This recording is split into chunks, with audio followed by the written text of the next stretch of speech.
4 millions of parents.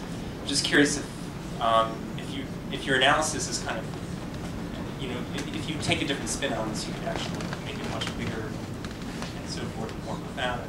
If that's kind of what you've been trying to do, or do you try to do that a lot, or is a lot of I'm definitely not against that.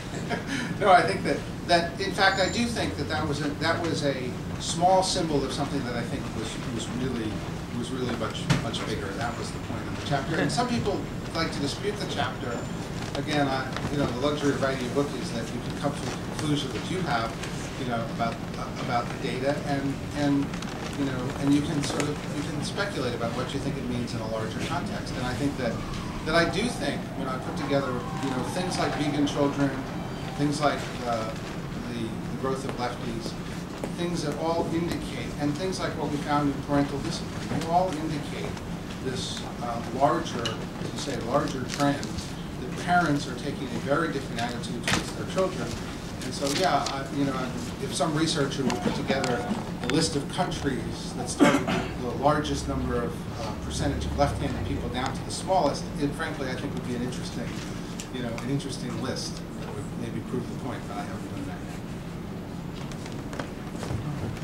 Hi, I was interested in your comment that you could write a book about impressionable elites, and a lot of us who study the polls know that Obama has attracted a lot of the higher income groups.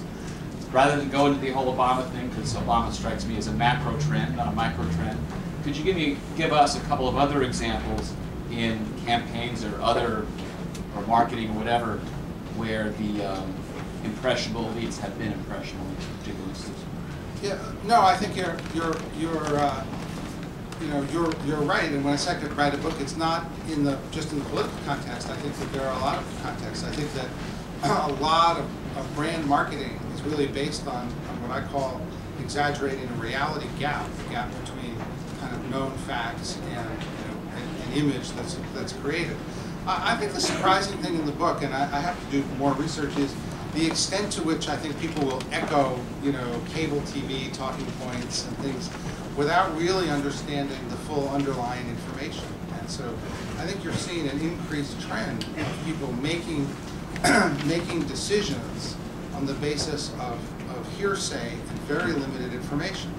The surprising thing is that the model used to be very much that was likely happening downscale. And what the surprise is that it's happening with busy, well-educated people upscale, and that people who are working class people are just so much more plugged in to the reality of things. I think that it's interesting too. I always say for every trend there's a counter trend. I think there's a lot more information-based shopping. That people now, if you talk to somebody in the car industry, the typical car buyer, again, the typical car buyer for whom money matters, the car matters, is not just showing up in the showroom anymore.